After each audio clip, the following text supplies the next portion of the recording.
M&M Financial reported its earnings last evening and its profit went up by about 34% and net interest income went up by about 7% on a standalone basis.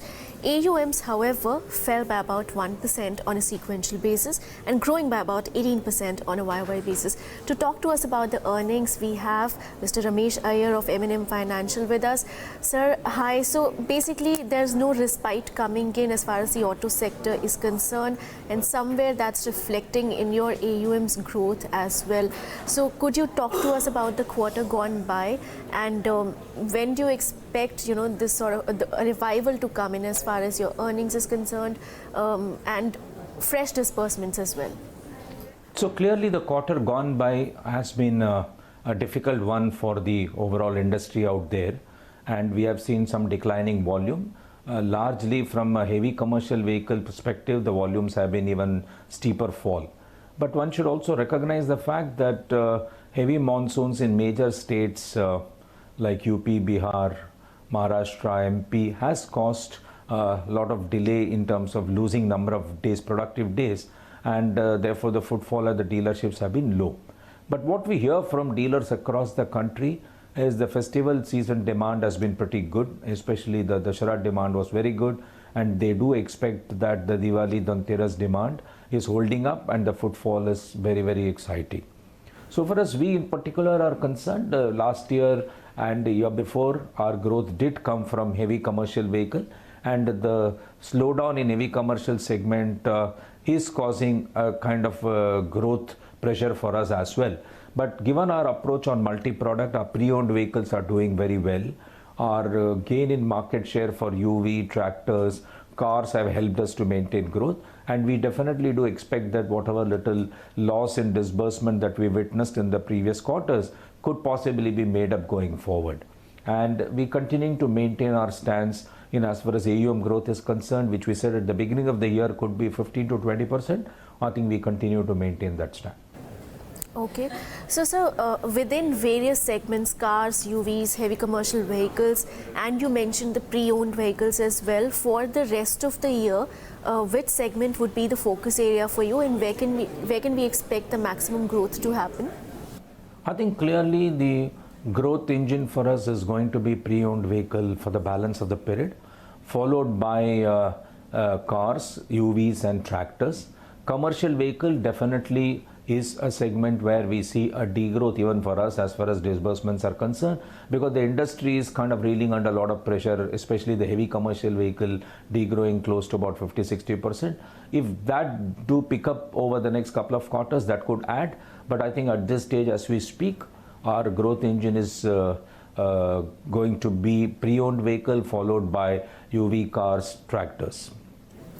So your NPAs have inched up in the quarter, and considering the fact that things are not looking any bright at the moment, so do we expect further deterioration in the asset quality?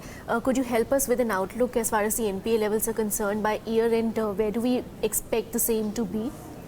On a year-to-year basis, actually our NPAs have declined by close to 2%, and on a sequential basis, it's kind of gone down by about 0.2%.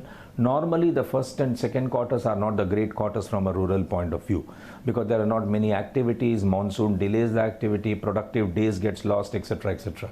And historically, we've seen third and fourth quarter are normally the best quarter for us. And we do expect, given the monsoons have been above average, the yields are expected to be good. The support price announced is also better or equal to the previous years. So the farm cash flow will definitely be good, and we do expect improvements to happen to our overall collection, resulting into also improvement in our asset quality. So your margins saw some deterioration this time around on a sequential basis. So considering the tight funding environment in last couple of months, where do you see the margin trajectory heading, especially considering the fact that we are in a declining rate trajectory as well? So clearly margins is an outcome of not just the lending rate but also the product mix. So if you look at the previous year, if the growth has come from heavy commercial vehicle, which has the lowest lending rates in the overall portfolio, one would see the compression in the margins, but that's not necessarily caused by the lending rates in various products. So we've been able to maintain our lending rates in almost all our products, and we don't see a pressure out there. So far as the borrowing cost was concerned, yes, the previous year was showing an increasing trend, and we had made a statement that until such time we to absorb about 25 to 30 basis points, we would continue to do so, which we have done. Now going forward, clearly the borrowing cost is climbing down and we do see corrections happening, and as our liability mix starts correcting and we get the benefit of the borrowing cost, one could see betterment of the margin also going forward. So just one more question about your rural housing rural housing subsidiary. The profit there has gone down by about 50% on a YY basis. So is that clearly the rural slowdown reflecting there? And going forward for the balance of the year, what would the business activity look like in that segment? I think clearly if you look at the rural business, because Maharashtra was a large market for us and Maharashtra for the rural housing business was going through some pressure, so it's a conscious decision to slow down on disbursement, which is one of the reason you'd see the declining profit trends. But the other reason why the profits have gone down is they have also moved to the new tax regime. And if we take the new rate, we have to do the adjustments for the deferred tax asset that we carry, and that needs to be adjusted to the new rate. And that is also been taken as a one-time hit, and that has caused a depression to the PAT level. So if you look at the PBT level, the degrowth would be around 30%, whereas at the PAT level it goes to about 50% because of the deferred tax adjustment that has been done. Going forward, we do clearly see that there are opportunities for substantial growth in that market. I'm not saying all of that will happen in the next 2 quarters, but definitely disbursements will pick up in the next 2 quarters.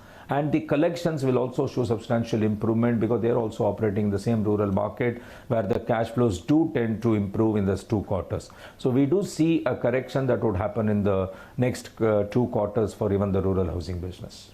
All right, Mr. Iyer, with that I'll wrap up the interview. Thank you so much for joining us. Thank you.